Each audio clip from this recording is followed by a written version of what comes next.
साथियों, एक बार फिर से आप सभी का ज्ञानकर्त अकेडमी का यूट्यूब चैनल पर हार्दिक स्वागत है। आज की जो आपकी क्लास होने वाली है, वो राजस्थान एलटीसी के मॉडल पेपर के प्रैक्टिस पेपर के ऊपर होने वाली है। इसमें मैंने आपको 60 ऐसे महत्वपूर्ण प्रश्न दिए हैं, जो कि सभी टॉपिक से कवर किए गए हैं, जो कि एग्जाम में आपके लिए बहुत ही कारगर सिद्ध होंगे। आप अपनी प्रैक्टिस बेस से आंक सकते हैं।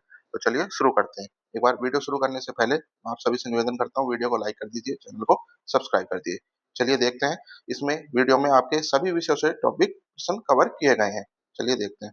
क्वेश्चन नंबर 1, जो हमारा पार्ट ए है, भाग ए है, वो राजस्थान के सामान्य ज्ञान, इतिहास व संस्कृति से संबंधित प्रश्नों का है।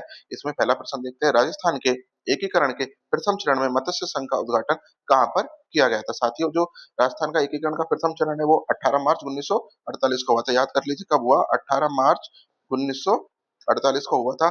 और इसका जो उद्घाटन है वो कहाँ पर किया गया था? अलवर, भरतपुर, धौलपुर, करौली। तो साथियों, इसका जो उद्घाटन किया गया था वो लोहागढ़ दुर्ग में किया गया था। कहाँ पर किया गया था? लोहागढ़ दुर्ग, लोहागढ़ दुर्ग में किया गया था। और लोहागढ़ दुर्ग आपको पता है कहाँ पे? भरतपुर में। तो इसका ऑप्शन बी बिल्कुल सही हो जाएगा। एकीकरण का प्रथम चरण कब हुआ? 18 मार्च 1948।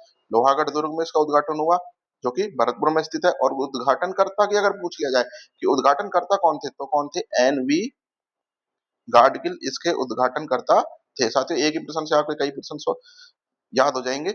एकीकरण का प्रथम चरण 18 मार्च 1948 भरतपुर में लोहागढ़ दुर्ग में हुआ, और उद्घाटन करता थे वो कौन थे? एनवी गाडगिल थे। चलिए अगला प्रश्न देखते हैं। नवीनतम प्रशासनिक व्यवस्था के अनुसार राजस्थान का कौन सा जिला अंतर्राष्ट्रीय सीमा पाकिस्तान के साथ सीमा बनाता है? साथियों, पहले कई जिले थे जो कि अंतर्राष्ट्रीय सीमा बनाते थे, लेकिन नवीनतम जिला कौन सा है? वर्तमान में हमारे राजस्थान में 41 जिले हैं, और इस हिसाब से जो नवीनतम जो जिला है जो अंतर्राष्ट्रीय सीमा बनाता है, देखते हैं, बालोतरा, फलौदी, सांचौर, डीडवाना, कुचामन। तो साथियों, इसका ऑप्शन बी बिल्कुल सही हो जाएगा। जो हल्द्वानी है, वो जो नवीनतम जिला है, ये पाकिस्तान के साथ अंतर्राष्ट्रीय सीमा बनाता है। ये सबसे नवीनतम जिला है। और साथियों, अगर पूछ लिया जाए सबसे न्यूनतम सीमा कौन सा बनाता है, अगर आपसे पूछ लिया जाए सबसे न्यूनतम सीमा कौन सा जिला बनाता है, तो भी फलौदी ही आंसर आएगा। फलौदी ही बनाता है। चलिए अगला प्रश्न देखते हैं। आधुनिक जयपुर के विकास में महत्वपूर्ण भूमिका निभाने वाले प्रसिद्ध प्रशासक कौन थे? साथियों, जो आधुनिक जो जयपुर है, इसके विकास में महत्वपूर्ण भूमिका निभाने वाले प्रशासक कौन थे? तो विद्याधर भट्टाचार्य, जेम्स टोड, मिर्जा इस्माइल और सवाई मानसिंह द्वितीय। तो साथियों, इसका जो राइट आंसर हो जाएगा, हो जाएगा मिर्जा इस्माइल। ऑप्शन सी बिल्कुल सही हो जाएगा। साथियों, मिर्जा इस्माइल कौन थे? ये जयपुर रियासत के दीवान थे। चौड़ी सड़क बनवाने में, या फिर जो विकास में जिनकी जो महत्वपूर्ण भूमिका है, वो इन्हीं की है, मिर्जा इस्माइल की है। तो मिर्जा इस्माइल को ही प्रसिद्ध महत्वपूर्ण भूमिका माना, प्रसिद्ध प्रशासक माना जाता है। चलिए अगला प्रश्न देखते हैं। हाड़ौती अंचल का प्रसिद्ध सीताबाड़ी का मेला शहरी जनजाति का कुंभ किस जिले में आयोजित होता है? तो साथियों, शहरी जनजाति का कुंभ किसको कहते हैं? सीताबाड़ी के मेले को कहते हैं। और सीताबाड़ी का मेला हाड़ौती का अंचल है। तो ये कहाँ पे है? कोटा, बोरा, बूंदी, झालावाड़। तो साथियों, सीताबाड़ी का मेला 12 जिले में आयोजित होता है। ऑप्शन बी बिल्कुल सही हो जाएगा। और ये शहरी जाति का सबसे बड़ा आस्था का केंद्र या कुंभ माना जाता है। चलिए अगला प्रश्न देखते हैं। एक बार फिर से आपसे रिक्वेस्ट है साथियों, चैनल को प्लीज सब्सक्राइब कर दीजिए, वीडियो को लाइक कर दीजिए। चलिए अगला प्रश्न देखते हैं। राजस्थान के लोक देवताओं में पंचपीरों में इनमें से निम्न में से कौन शामिल नहीं है? साथियों, पंचपीरों में कौन शामिल नहीं है? गोगा जी, तेजा जी, बाबू जी और रामदेव जी। तो साथियों, इसका जो राइट आंसर हो जाएगा, वो हो जाएगा तेजा जी, इसमें पंचपीरों में शामिल नहीं है। साथियों, मैं इसको याद करने के लिए आपको एक ट्रिक बता देता हूँ। इसकी जो ट्रिक हो जाएगी साथियों, वो हो जाएगी, आपको पंचपीर याद करने हैं तो गो, दोबारा से देखते हैं, गो, पा, मह, रा।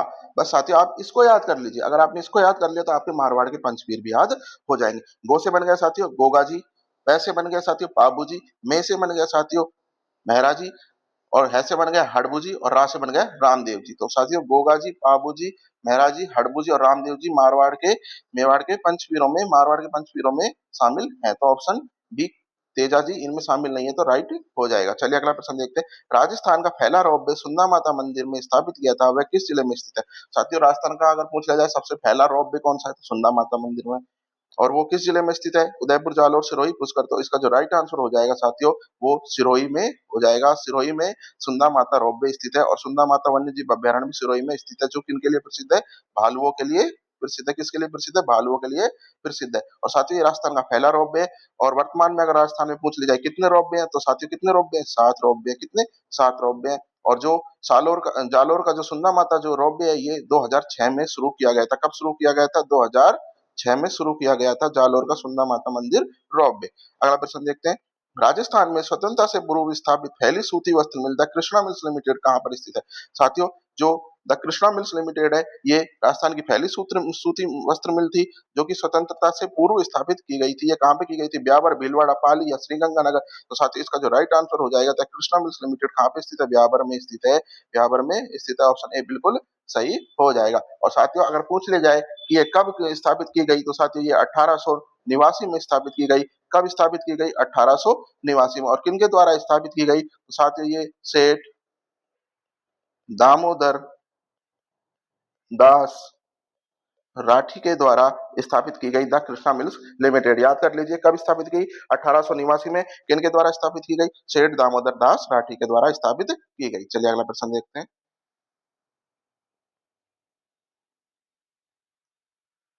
पद्म श्री 2026 पुरस्कारों से सम्मानित राजस्थान की विभूतियों का संबंध मुख्य रूप से किन क्षेत्रों से रहा है? साथियों, पद्म श्री 2026 से सम्मानित राजस्थान की जो विभूतियां हैं, उनका संबंध मुख्य रूप से किन क्षेत्रों से रहा है?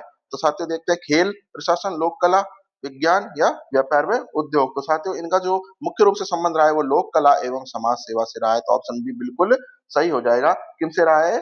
लोक कला एवं समाज सेवा से। अगला प्रश्न देखते हैं, क्वेश्चन नंबर 9, बनास नदी का उद्गम स्थल कौन सा? साथियों, जो बनास नदी है, इसका उद्गम स्थल कौन सा है? गोगुंदा की पहाड़ी, खमनौर की पहाड़ी, बैराट की पहाड़ी या नाग पहाड़? तो साथियों, जो बनास नदी है, इसका जो उद्गम स्थल है वो खमनौर की पहाड़ियों से होता है। ऑप्शन बी बिल्कुल सही हो जाएगा। और ये खमनौर की पहाड़ियां किस जिले में स्थित है? साथियों, तो ये राजसमंद जिले में स्थित है। राजसमंद जिले में खमनौर की पहाड़ियों से बनास नदी का उद्गम होता है। और ये पूर्णतः राजस्थान में बहने वाली सबसे लंबी नदी है। कौन सी? बनास नदी। अगला प्रश्न देखते हैं, राजस्थान में सर्वाधिक औसत वार्षिक वर्षा किस जिले में होती है? अगर पूछ ले जाए राजस्थान में सर्वाधिक औसत वार्षिक वर्षा किस जिले में होती है, तो देखते हैं क्या ऑप्शन हो जाएंगे। सिरोही, झालावाड़, प्रतापगढ़ या बांसवाड़ा? तो साथियों, राजस्थान में सर्वाधिक औसत वार्षिक वर्षा अगर पूछ ले जाए आपसे, तो झालावाड़ राइट आंसर हो जाएगा। ऑप्शन बी बिल्कुल सही होता है। तो साथियों, राजस्थान में जो सर्वाधिक औसत वार्षिक वर्षा है वो झालावाड़ जिले में होती है। और लगभग कितनी होती है साथियों? 100 सेंटीमीटर होती है। अगर आपसे पूछ लिया जाए कि कितनी होती है, तो 100 सेंटीमीटर होती है। इसलिए झालावाड़ को राजस्थान का चेरा पूंजी भी कहा जाता है। क्या कहा जाता है? राजस्थान का चेरा पूंजी भी कहा जाता है। चलिए अगला प्रश्न देखते हैं, कपास की खेती के लिए राजस्थान का कौन सा क्षेत्र या कौन सी मिट्टी सर्वाधिक उपयुक्त होती है? साथियों, जो कपास की खेती होती है उसके लिए कौन सा क्षेत्र और मिट्टी सर्वाधिक उपयुक्त होती है? पूर्वी मैदान, हाड़ौती पठार, पश्चिमी राजस्थान या अरावली? तो साथियों, कपास की खेती के लिए जो हाड़ौती का जो पठार है, हाड़ौती का जो क्षेत्र है और काली मिट्टी है सर्वाधिक उपयुक्त होती है। ऑप्शन बी बिल्कुल सही हो जाएगा। साथियों, क्योंकि जो काली मिट्टी होती है इसको रेगुर मिट्टी के नाम से जाना जाता है। इन्हें किस नाम से जाना जाता है? रेगुर मिट्टी के नाम से भी जाना जाता है। इसमें जो नमी धारण करने की क्षमता है वो बहुत अधिक होती है, इसलिए ये कपास की फसल के लिए बहुत ही उत्तम मानी जाती है। चलिए अगला प्रश्न देखते हैं, प्रसिद्ध 84 खंभों की छतरी कहाँ पर स्थित है? साथियों, बहुत ही आसान प्रश्न है। बूंदी, अलवर, जयपुर, कोटा? तो साथियों, 84 खंभों की छतरी बूंदी में स्थित है। कहाँ पे स्थित है? बूंदी में स्थित है। अगर पूछ लिया जाए 84 खंभों की छतरी किसके द्वारा बनाई गई, तो साथियों ये राव राजा अनिरुद्ध सिंह के द्वारा बनवाई गई। किनके द्वारा बनवाई गई? राव राजा अनिरुद्ध सिंह के द्वारा बनवाई गई। और कब बनवाई गई साथियों? अगर पूछ ले जाए ये कब बनवाई गई, तो ये बनवाई गई साथियों, चलिए अगला प्रश्न देखते हैं, क्वेश्चन नंबर 13, ढोला मारूरा दुहा के रचयिता कौन है? साथियों, अगर आपसे पूछ लिया जाए कि ढोला मारूरा दुहा के रचयिता कौन है, तो साथियों ऑप्शन देखते हैं, कवि कल्लोल, सूर्यमल मिश्रण, माकीदास और श्यामल दास? तो साथियों, ढोला मारूरा दुहा के रचयिता होंगे कवि कल्लोल। ऑप्शन ए बिल्कुल सही हो जाएगा। कौन है ढोला मारूरा दुहा के रचयिता? कवि कल्लोल है। साथियों, अगर पूछ ली जाए कि ये किस प्रकार का काव्य है, तो ये एक प्रेम काव्य है। कैसा काव्य है ढोला मारूरा दुहा? प्रेम काव्य है। और इसकी जो रचना है वो कवि किल्लोल ने किसकी किस्म की है? डिंगल भाषा में की है। अगर पूछ ले जाए डिंगल या पिंगल में से किस भाषा में की है, तो डिंगल में इसकी रचना की है कवि कल्लोल ने ढोला मारूरा दुआ की। किस दुर्ग को अब्दुल अबुल फजल ने बख्तरबंद कहा है? साथियों, ऐसा कौन सा दुर्ग है जिसको बख्तरबंद कहा अब्दुल फजल ने? चित्तौड़गढ़, कुंभलगढ़, रणथंभौर, मेहरानगढ़? तो साथियों, रणथंभौर दुर्ग को अबुल फजल ने बख्तरबंद कहा। ऑप्शन सी बिल्कुल सही हो जाएगा, क्योंकि यह दुर्ग चारों ओर पहाड़ी और घने जंगलों से घिरा हुआ है, इसलिए इसको बख्तरबंद कहा गया है। चलिए अगला प्रश्न देखते हैं, राजस्थान में 1857 की क्रांति का आरंभ कहां से हुआ था? नसीराबाद, नीमच, आहुआ, पूरा। तो साथियों 1857 की क्रांति का जो प्रारंभ हुआ था वो नसीराबाद से हुआ था। कहाँ से हुआ था? नसीराबाद से हुआ था। ऑप्शन ए बिल्कुल सही हो जाएगा। 1857 की क्रांति का आरंभ कहाँ से हुआ? नसीराबाद से हुआ था। और ये कब हुआ था? 28 मई 1857 को। साथियों कब हुआ था? 28 मई 1857 को नसीराबाद अजमेर से हुआ था। अगला प्रश्न देखते हैं, बिजोलिया किसान आंदोलन का नेतृत्व मुख्य रूप से किसने किया? साधु सीताराम दास, विजय सिंह पथिक, माणिक्यलाल वर्मा या उपयुक्त सभी। तो साथियों जो बिजोलिया किसान आंदोलन है इसका जो नेतृत्व मुख्य रूप से विजय सिंह पथिक ने किया था, जिनका मूल नाम क्या है? भूप सिंह भी है। किन्होंने किया? विजय सिंह पथिक ने किया था। और अगर पूछ लिया जाए आपसे कि अगर इसकी शुरुआत किसने की, तो शुरुआत इस बिजोलिया किसान आंदोलन की साधु सीताराम दास ने की थी, जो कि प्रथम चरण में थे। द्वितीय चरण में विजय सिंह पथिक जुड़ गए और मुख्य रूप से इसमें भूमिका निभाई थी। चलिए अगला प्रश्न देखते हैं, राजस्थान लोक सेवा आयोग आरपीएससी का मुख्यालय कहाँ पर स्थित है? साथियों बहुत ही आसान प्रश्न है, अजमेर में स्थित है। ऑप्शन सी बिल्कुल सही हो जाएगा। चलिए अगला प्रश्न देखते हैं, राजस्थान की प्रथम महिला मुख्यमंत्री कौन थी? कमला बेनीवाल, वसुंधरा राजे, सुमित्रा सिंह या प्रतिभा पाटिल। तो साथियों अगर पूछ लिया जाए राजस्थान की प्रथम महिला मुख्यमंत्री वसुंधरा राजे जी थी। ऑप्शन बी बिल्कुल सही हो जाएगा। और इनका कार्यकाल पूछ लिया जाए कि इनका पहला कार्यकाल कौन सा था? 2003 से 2008 के बीच में इनका प्रथम कार्यकाल था महिला मुख्यमंत्री के तौर पर। चलिए अगला प्रश्न देखते हैं, थार के मरुस्थल में पाई जाने वाली सेवण क्या है? साथियों सेवण एक मुख्य रूप से क्या है? एक प्रकार की घास, भेड़, लोकगीत या झाड़ी। तो साथियों सेवण एक प्रकार की घास होती है जो कि थार के मरुस्थल में पाई जाती है। साथियों मुख्य रूप से पश्चिमी राजस्थान में पाई जाती है और ये एक बहुत ही पौष्टिक घास होती है जो पशुओं के लिए बहुत ही उपयोगी होती है, सेवण घास। चलिए अगला प्रश्न देखते हैं, जोधपुर में स्थित खेजड़ली गांव किस घटना के लिए प्रसिद्ध है? साथियों किस घटना के लिए प्रसिद्ध है? वृक्षों की रक्षा हेतु बलिदान के लिए ये प्रसिद्ध है। क्योंकि 1730 में, कब? 1730 में जोधपुर के जो महाराजा हैं, कौन? अभय सिंह। जोधपुर के जो महाराजा हैं अभय सिंह ने उस समय वृक्षों को काटने के लिए अपने सैनिकों को भेजा था। तो तब अमृता देवी बिश्नोई जी हैं, कौन साथियों? अमृता देवी बिश्नोई ने के नेतृत्व में 363 लोगों ने, कितने लोगों ने साथियों? अमृता देवी बिश्नोई के नेतृत्व में 363 लोगों ने वृक्षों को बचाने के लिए अपने प्राणों का बलिदान कर दिया था। किनके नेतृत्व में? अमृता देवी बिश्नोई के बलिदान नेतृत्व में। चलिए अगला प्रश्न देखते हैं, अरावली पर्वतमाला की सबसे ऊंची चोटी गुरु शिखर की ऊंचाई कितनी है? साथियों अरावली पर्वतमाला की जो सबसे ऊंची चोटी है गुरु शिखर, उसकी ऊंचाई कितनी है? 1722, 1597, 1431 या 1380। तो साथियों गुरु शिखर की जो ऊंचाई है वो 1722 मीटर है। कितनी हो जाएगी? 1722 मीटर हो जाएगी। कितनी हो जाएगी? 1722 मीटर हो जाएगी गुरु शिखर की ऊंचाई। और जो गुरु शिखर है ये कहाँ पर स्थित है साथियों? ये माउंट आबू में, सिरोही में स्थित है। कहाँ पर स्थित है? माउंट आबू, सिरोही में। और कर्नल जो जेम्स टोड है, कौन साथियों? कर्नल जो जेम्स टोड है, इन्होंने इसको संतों का शिखर भी कहा है। किसको? गुरु शिखर को संतों का शिखर कहा है, गुरु शिखर को। अगला प्रश्न देखते हैं, पिछवाई चित्रांकन किस चित्रकला शैली की विशेषता है? साथियों जो पिछवाई चित्रांकन किस चित्रकला शैली की विशेषता है? साथियों किशनगढ़, नाथद्वारा, मेवाड़, मारवाड़। तो साथियों ये नाथद्वारा शैली की विशेषता है। साथियों मैंने सभी चित्र शैलियों के शॉर्ट्स में एक हैंड राइटिंग रिटर्न शॉर्ट्स आपको अपलोड कर रखे हैं यूट्यूब पे। आप वहां पे जाके बहुत ही आसानी से 5 या 10 मिनट में पूरी चित्र कला शैलियों को याद कर सकते हैं। चलिए अगला प्रश्न देखते हैं, राजस्थान के किस जिले में तांबे की प्रसिद्ध खान खेतड़ी स्थित है? तो साथियों आपको पता है खेतड़ी कहाँ पे स्थित है? झुंझुनू में स्थित है। तो ऑप्शन ए बिल्कुल सही हो जाएगा। तांबे की प्रसिद्ध खान खेतड़ी कहाँ पे स्थित है? झुंझुनू में स्थित है। चलिए अगला प्रश्न देखते हैं, तिमणिया आभूषण शरीर के किस अंग पर पहना जाता है? साथियों जो तिमणिया आभूषण है ये शरीर के किस अंग पर पहना जाता है? सिर, गला, कान या हाथ। तो साथियों जो तिमणिया है, जिसको तेवड़ा के नाम से भी जाना जाता है, गले में पहना जाता है। ऑप्शन सी बिल्कुल सही हो जाएगा। तिमणिया कहाँ पहना जाता है? गले में पहना जाता है। कालबेलिया नृत्य को यूनेस्को की अमूर्त सांस्कृतिक विरासत सूची में किस वर्ष शामिल किया गया? 2008, 10, 12, 14। तो साथियों कालबेलिया नृत्य को यूनेस्को की अमूर्त सांस्कृतिक विरासत सूची में 2010 में शामिल किया गया। कब किया गया? 2010 में शामिल किया गया। अगला प्रश्न देखते हैं, मारवाड़ा परगनारी विगत ग्रंथ के लेखक कौन है? मूनोत नैणसी, दयाल दास, सूर्यमल्ल मिश्रण या शिवदास गागन। तो साथियों जो मारवाड़ा परगनारी विगत है इस ग्रंथ के जो लेखक है वो हो जाएंगे मूनोत नैंसी। कौन हो जाएंगे? मूनोत नैंसी। ऑप्शन ए बिल्कुल सही हो जाएगा। और साथियों मूनोत नैंसी के बारे में अगर आपसे पूछ लिया जाए ये कौन थे, तो ये जोधपुर के जो महाराजा है साथियों, कहाँ के? जोधपुर के महाराजा हैं जसवंत सिंह के क्या थे ये, दीवान थे।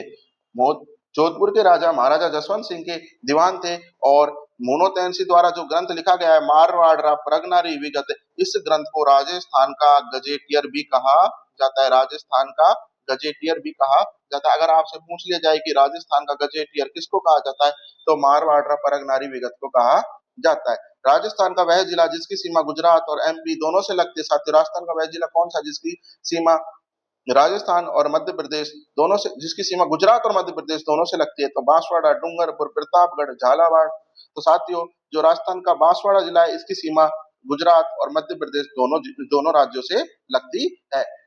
तो साथियों, राजस्थान का सबसे दक्षिणी जिला भी कौन सा है, बांसवाड़ा है, जिसकी सीमा दक्षिण पश्चिम में गुजरात से और दक्षिण पूर्व में मध्य प्रदेश से लगती है। साथियों, दक्षिण पश्चिम में किससे लगती है, गुजरात से लगती है दक्षिण पश्चिम में, और दक्षिण पूर्व में मध्य प्रदेश से लगती है। अगला प्रश्न देखते हैं, Rajiv Gandhi fintech digital institute कहाँ स्थापित किया गया। साथियों, Rajiv Gandhi fintech digital institute कहाँ स्थापित किया गया, जयपुर, जोधपुर, कोटा, उदयपुर। तो साथियों, जो ये Rajiv Gandhi fintech digital institute है ये जोधपुर में स्थापित किया गया। ऑप्शन बी बिल्कुल सही हो जाएगा। चलिए अगला प्रश्न देखते हैं। अगला प्रश्न देखते हैं, गरासिया जनजाति का प्रमुख नृत्य कौन सा है। साथियों, गरासिया जनजाति का अगर प्रमुख नृत्य आपसे पूछ लिया जाए तो ऑप्शन के अकॉर्डिंग देखते हैं, बालर, गैर, गींदड़ या चरी। तो साथियों, चरी नृत्य किशनगढ़ क्षेत्र में किया जाता है। गुजर जाति की महिलाओं द्वारा। गींदड़ नृत्य शेखावाटी क्षेत्र का प्रसिद्ध है। गैर ये भीलों का नृत्य है। तो गरासिया जो, तो बचा कौन सा, बालर। तो गरासिया जनजाति का प्रमुख नृत्य कौन सा हो जाएगा, बालर नृत्य हो जाएगा। और ये इस नृत्य की क्या विशेषता है, ये बिना किसी वाद्य यंत्र के किया जाता। अगर आपसे पूछ लिया जाए कि बिना किसी वाद्य यंत्र के गरासिया जनजाति का कौन सा नृत्य किया जाता है, तो उसका नाम है वालर। अगला प्रश्न देखते हैं, सामर झील में किस नदी का पानी नहीं आता। साथियों, जो सामर झील है जो, उसमें किस नदी का पानी नहीं आता है, रूपनगढ़, मेंढा, खारी या कांतली। तो साथियों, जो इसका राइट आंसर हो कांतली, कांतली नदी का पानी सांबर झील में नहीं आता है। साथियों, मेंढा, रूपनगढ़ और खारी नदियां सांबर झील में गिरकर अपना पानी खारा करती हैं, जबकि कांतली शेखावाटी क्षेत्र की एक अंत प्रवाही नदी है। इसका पानी सांबर झील में नहीं मिलता है। चलिए अगला प्रश्न देखते हैं। साथियों, अब हमारे जीके के प्रश्न कंप्लीट हुए। अब हम देखते हैं जनरल साइंस, सामान्य विज्ञान के कुछ महत्वपूर्ण प्रश्न।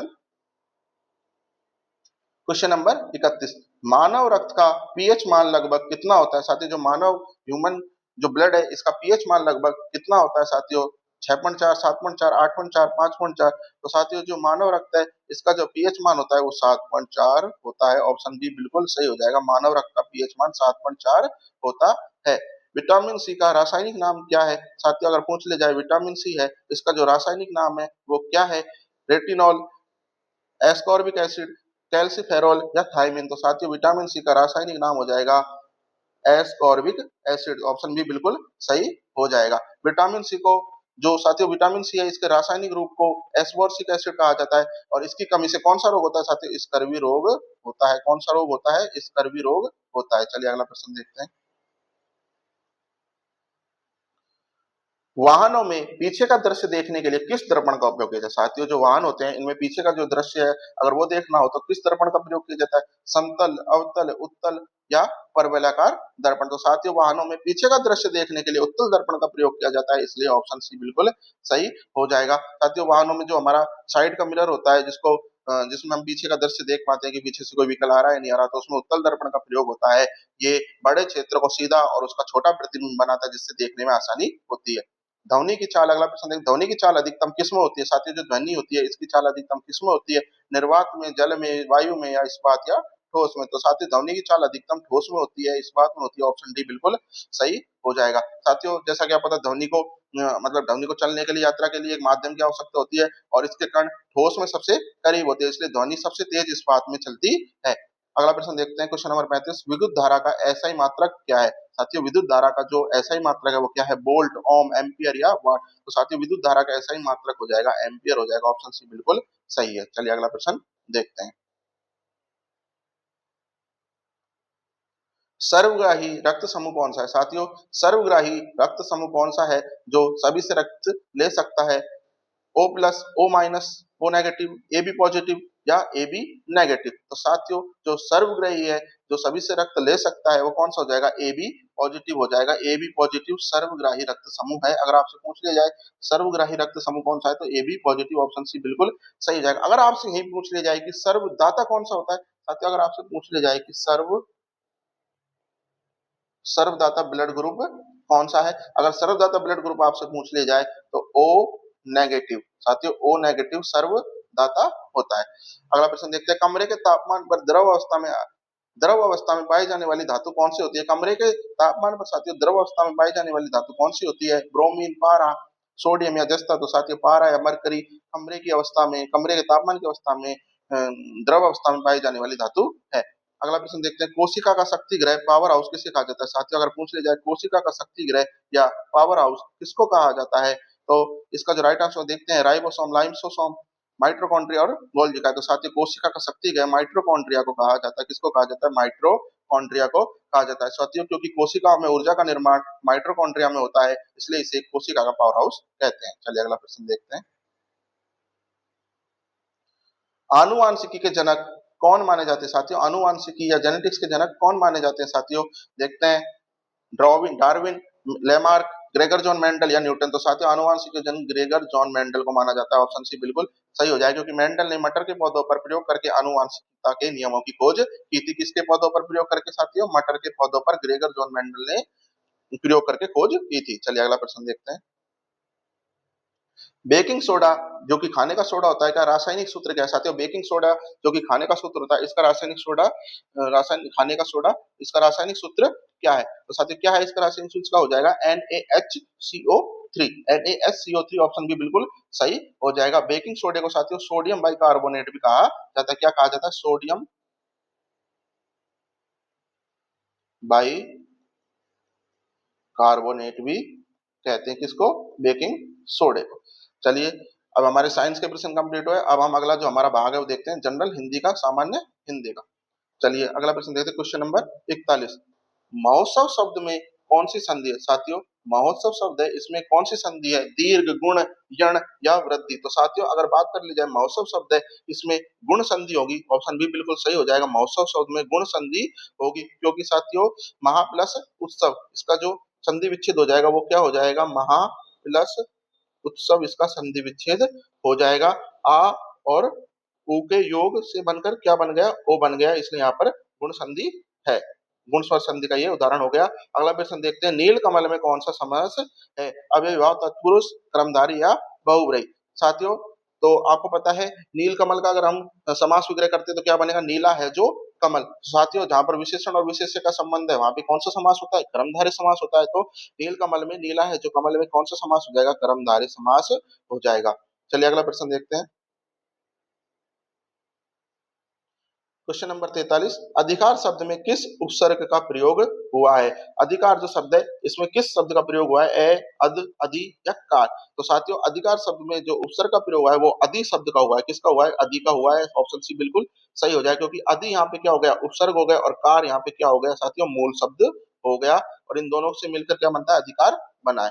इनमें से अगला प्रश्न देखते हैं, क्वेश्चन नंबर 44, इनमें से आकाश शब्द का पर्यायवाची नहीं है। साथियों अगला प्रश्न, आकाश शब्द का पर्यायवाची नहीं है, व्योम, नभ, अंबर या अवनि। तो साथियों इसका जो राइट आंसर हो जाएगा वो हम देखते हैं, व्योम भी आकाश का पर्यायवाची हो गया, नभ भी हो गया और अंबर भी हो गया, तो बचा क्या, अवनि। तो अवनि इसका पर्यायवाची शब्द नहीं है, किसका, आकाश का। क्योंकि अवनि किसका पर्यायवाची है साथियों, अवनि अगर पूछ लिया जाए तो अवनि पृथ्वी का पर्यायवाची है। पृथ्वी का पर्यायवाची क्या है, अवनि, तो इसलिए आकाश का पर्यायवाची शब्द नहीं है। ऑप्शन डी बिल्कुल सही हो जाएगा। अगला प्रश्न है क्वेश्चन नंबर 45, जंगम का सही विलोम शब्द क्या है। साथियों अगर जंगम का सही विलोम शब्द आपसे पूछ लिया जाए तो देखते हैं, ऑप्शन है स्थावर, जड़, चेतन या स्थिर। तो साथियों जंगर का जो सही विलोम शब्द होगा वो हो जाएगा स्थावर। क्या हो जाएगा, स्थावर। ऑप्शन ए बिल्कुल सही हो जाएगा, क्योंकि जंगम जंगम का अर्थ होता है चलने फिरने वाला, तो इसका स्थावर का हो जाएगा जो कि एक स्थान पर स्थिर रहे। तो चलने फिरने वाले का जो साथियों विलोम शब्द क्या होगा, एक स्थान पर स्थिर रहने वाला। तो ऑप्शन ए बिल्कुल सही हो जाएगा। चलिए अगला प्रश्न देखते हैं, क्वेश्चन नंबर 46, निम्न में से शुद्ध वर्तनी वाला शब्द छांटे। साथियों बहुत महत्वपूर्ण है, ऐसे प्रश्न बार बार पूछे जाते हैं। देखते हैं साथियों, शुद्ध वर्तनी वाला शब्द, कैवियत्री, ऑप्शन बी कवियित्री, ऑप्शन सी कवियित्री, ऑप्शन सी कवयित्री थी। साथियों ये भी बिल्कुल गलत हो जाएगा, ये भी बिल्कुल गलत हो जाएगा। अब हमारे पास ए और बी ऑप्शन है। अब देखते हैं हिंदी व्याकरण और वर्तनी के अनुसार जो कवि का जो स्त्रीलिंग शब्द होता है साथियों वो होता है कवयित्री। तो साथियों कवयित्री भी गलत हो जाएगा, तो ऑप्शन बी हमारा बिल्कुल सही है। क व यह छोटी ई की मात्रा, त्रि और त्रय और बड़ी ई की मात्रा, कवयित्री बिल्कुल सही हो जाएगा, शुद्ध वर्तनी वाला शब्द हो जाएगा। अगला प्रश्न देखते हैं, क्वेश्चन नंबर 47। जिसके समान कोई दूसरा न हो, वाक्यांश के लिए एक शब्द। साथियों जिसके समान कोई दूसरा न हो, अद्वितीय, अनुपम, अनोखा, सर्वश्रेष्ठ। तो साथियों जिसके समान कोई दूसरा न हो वो हो जाएगा अद्वितीय। तो ऑप्शन ए बिल्कुल सही हो जाएगा, जिसके समान कोई दूसरा ना हो अद्वितीय कहलाता है। अगला प्रश्न देखते हैं, आग में घी डालने मुहावरे का सही अर्थ है। साथियों आग में घी डालना मुहावरे का सही अर्थ है। हवन करना, क्रोध को और भड़काना, सहायता करना, आग बुझाना। साथियों आग में घी डालने का मतलब हो गया क्रोध को और अधिक भड़काना। जैसे कि साथियों अगर कोई व्यक्ति पहले से गुस्सा में है और उससे कोई ऐसी बात कह दी जाए जिससे उसको और बुरी लगे तो उसका क्रोध और भड़क जाता है। अपना हाथ जगन्नाथ लोकोक्ति का अर्थ क्या है? साथियों अपना हाथ जगन्नाथ लोकोक्ति का अर्थ क्या है? स्वयं का काम स्वयं ही करना अच्छा होता है, भगवान की पूजा करना, दूसरों पर निर्भर, हाथ की रेखा। तो साथियों अपना हाथ जगन्नाथ का मतलब होता है अपना स्वयं का काम स्वयं ही करना अच्छा होता है, दूसरे पर निर्भर रहना उचित नहीं है। ऑप्शन ए बिल्कुल सही हो जाएगा। चलिए अगला प्रश्न देखते हैं, निम्न में से शुद्ध वाक्य का चयन कीजिए। मेरे को घर जाना है, मैं मेरा काम कर रहा हूँ, कृपया आज का अवकाश देने की कृपा करें, मैं अपनी पुस्तक पढ़ रहा हूँ। साथियों अगर देखा जाए शुद्ध वाक्य यहाँ पे, तो शुद्ध वाक्य हो जाएगा ऑप्शन डी, मैं अपनी पुस्तक पढ़ रहा हूँ। तो साथियों जैसे कि हम देखते हैं ऑप्शन डी हमारा यहाँ पे बिल्कुल सही हो जाएगा, क्योंकि ऑप्शन ए में साथियों अगर ऑप्शन ए हम देखे जाए तो मैं की जगह क्या होना चाहिए साथियों, मुझे मुझे मेरे घर को जाना है साथियों। तो इस तरीके से हमारा ऑप्शन डी बिल्कुल सही हो जाएगा। चलिए अगला प्रश्न देखते हैं। अगला हमारा जो पार्ट है वो हो जाएगा जनरल इंग्लिश का। साथियों यहाँ से भी एलडीसी में बहुत ही महत्वपूर्ण प्रश्न पूछे जाते हैं। चलिए क्वेश्चन नंबर 51 देखते हैं। तो साथियों क्वेश्चन नंबर 51 है, choose the correct form of the verb. तो साथियों the train Khalistan before I reach the station. साथियों आपसे पूछा गया है प्रश्न कि फिल इन द ब्लैंक को भरो, इसमें क्या आएगा? तो option A left, has left, head left या वॉज लेफ्ट। तो साथियों जब कोई भी दो घटनाएं भूतकाल में होती हैं, पास्ट में होती हैं और जो घटना पहले पूरी होती है तो उसमें past perfect head plus verb की थर्ड फॉर्म का प्रयोग करते हैं। किसका प्रयोग करते हैं? हेड प्लस वर्ब की थर्ड फॉर्म का प्रयोग करते हैं जब दो घटनाएं भूतकाल में होती हैं और जो घटना पहले पूरी होती है। तो साथियों इसके अकॉर्डिंग इसका हेड प्लस लेफ्ट आ जाएगा। तो हेड लेफ्ट कहाँ पे है? ऑप्शन सी बिल्कुल सही हो जाएगा। The train head left before I reach the station. मेरे स्टेशन पर पहुंचने से पहले ट्रेन जा चुकी थी। चलिए अगला प्रश्न देखते हैं, question number 52, change the passive voice. साथियों इसको पैसिव वॉइस को चेंज करना, दे आर प्लेइंग क्रिकेट। तो साथियों इसको पैसिव वॉइस में चेंज करना, they are playing cricket, cricket is played by them, cricket was being played by them, cricket is being played by them, cricket has been played by them. तो साथियों वैसे तो इस प्रश्न का जो राइट आंसर हो जाएगा cricket is being played by them, क्योंकि एक्टिव वॉइस किसमें साथियों? प्रेजेंट कंटिन्यूअस में। तो पैसिव वॉइस में अगर हम इसको चेंज करेंगे तो इज एम आर के साथ बी बीइंग आ जाएगा प्लस वर्ब की थर्ड फॉर्म आ जाएगी। तो बीइंग प्लस वर्ब की थर्ड फॉर्म हमें कहां पे मिल रही है साथियों?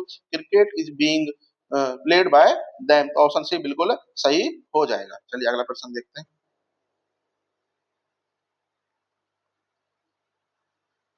अगला जो हमारा प्रश्न हो जाएगा ये इनडायरेक्ट स्पीच का हो जाएगा, change into indirect speech, indirect speech में बदलना है। He said to me I am going to Jaipur today. साथियों प्रश्न क्या है? He said to me I am going to Jaipur. तो साथियों ही सेड टू को तो हम किस में बदल देंगे? टोल्ड में बदल देंगे। यहाँ पे देख लेते हैं, ही सेड टू को तो हम किस में बदल देंगे? टोल्ड में बदल देंगे। और आई को साथियों किस में बदल देंगे? ही में बदल देंगे। किस में बदल देंगे? ही में बदल देंगे। अब देखिए आगे कौन सा है? प्रेजेंट कंटिन्यूअस को पास्ट कंटिन्यूअस में बदल देंगे। साथियों ये प्रेजेंट कंटिन्यूअस है तो पास्ट कंटिन्यूअस को बदल देंगे, और टुडे को डेड डे में बदल देंगे। साथियों किसको? टुडे को डेड डे में बदल देंगे। अब इसके अकॉर्डिंग हम देखते हैं साथियों, टोल्ड हमें यहाँ पे मिल गया, टोल्ड हमें यहाँ पे मिल गया, ठीक है। डेड ही वॉज, तो साथियों आई आ रहा है, ये गलत हो गया बिल्कुल, आस्क्ड वाला गलत हो जाएगा, सेड तो बिल्कुल ही नहीं आएगा। तो ऑप्शन ए बिल्कुल सही हो जाएगा। He told me that he was going to Jaipur that day, he was going to Jaipur that day. चलिए अगला प्रश्न देखते हैं। अगला प्रश्न हमारा question number 54, fill in the blanks with correct article. साथियों आर्टिकल चूज करना है। He is blank honest man. साथियों ऑनेस्ट में आपको जो वोवल साउंड की ध्वनि आ रही है तो इसके अकॉर्डिंग साथियों क्या आ जाएगा, एन आ जाएगा। तो साथियों जब भी आपको पता है वोवल साउंड की जो ध्वनि आती है तो वहां पे आर्टिकल एन का प्रयोग होता है। तो he is an honest man, option B बिल्कुल सही हो जाएगा, क्योंकि ऑनेस्ट में साथियों इसको हॉनेस्ट नहीं पढ़ेंगे, इसको पढ़ेंगे ऑनेस्ट। तो ऑनेस्ट में वोवल का साउंड आ रहा है तो एन हो जाएगा। चलिए अगले प्रश्न देखते हैं।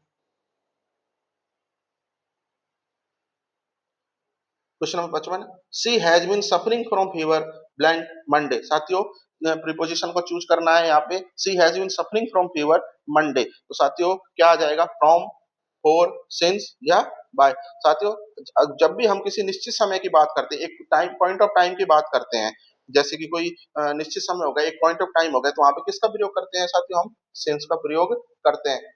कब, जब एक पॉइंट ऑफ टाइम एक निश्चित समय हो। लेकिन अगर अनिश्चित समय हो, कोई time point of time fix नहीं हो, एक अनिश्चित समय हो, तो किसका प्रयोग करते हैं, फोर का। लेकिन अगर हम प्रश्न में देखते हैं तो यहाँ पे किसका प्रयोग किया गया है, एक निश्चित समय का प्रयोग किया गया है। मंडे एक निश्चित समय होगा, एक पर्टिकुलर एक पॉइंट ऑफ टाइम है, तो इसके अकॉर्डिंग यहाँ पे क्या आ जाएगा, सिंस आ जाएगा। तो ऑप्शन सी बिल्कुल सही हो जाएगा। She has been suffering from fever since Monday. चलिए अगला प्रश्न देखते हैं। Choose the correct synonym of abandon. साथियों अगला जो प्रश्न है ये एबेंडन होता है। तो साथियों एबेंडन का सिनोनिम क्या होता है, एबेंडन का अर्थ क्या होता है साथियों, सबसे पहले आपको पता होना चाहिए। एबेंडन का अर्थ होता है छोड़ देना या पृथक होना, छोड़ देना या पृथक होना। तो साथियों एबेंडन का सिनोनिम देखना, समानार्थी शब्द देखना है। तो कीप, फोरसेक, स्टार्ट या प्रोटेक्ट। तो साथियों अगर इसमें से हम देखते हैं कि किस मीनिंग का अर्थ, किस स्पेलिंग का अर्थ छोड़ देना होता है, तो किसका अर्थ होता है, फोरसेक। फोरसेक का अर्थ क्या होता है, छोड़ देना होता है। तो एबेंडन का जो सिनोनिम है वो क्या हो जाएगा, फोरसेक हो जाएगा। ऑप्शन बी बिल्कुल सही, फोरसेक एबेंडन का सिनोनिम हो जाएगा क्या, फोरसेक। इसका भी अर्थ छोड़ देना है, पृथक होना ही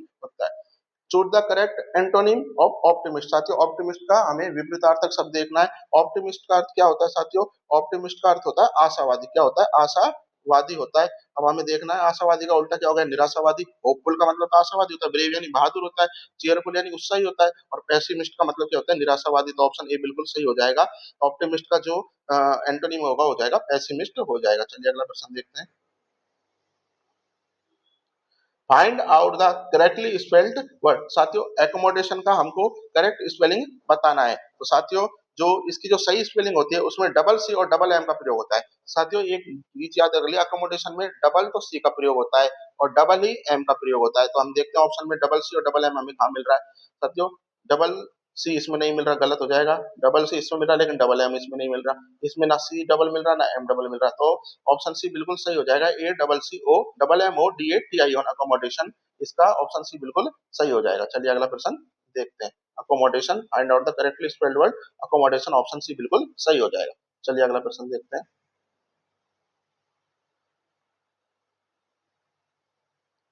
choose the meaning of the idiom a piece of cake. साथियों ए पीस ऑफ केक, इसका जो मीनिंग है वो क्या हो जाएगा, ए पीस ऑफ केक का मतलब, ए पीस ऑफ केक का मतलब आपको मैं हिंदी में बता देता हूँ, ऐसा काम जो बहुत आसान हो। क्योंकि साथियों केक कितना सॉफ्ट होता है, इजीली मुंह में मेल्ट हो जाता है। तो a piece of cake, cake का मतलब होता है बहुत ही आसान सा काम। क्या होता है, आसान काम होता है। अब देखते हैं। Something very sweet, something very easy, a difficult task, A hidden enemy. तो साथियों मैंने आपको बताया आसान काम तो समथिंग वेरी इजी यहाँ पे बिल्कुल हो जाएगा। ऑप्शन सी, केक समझ के आप स्वीट मत कर दीजिएगा।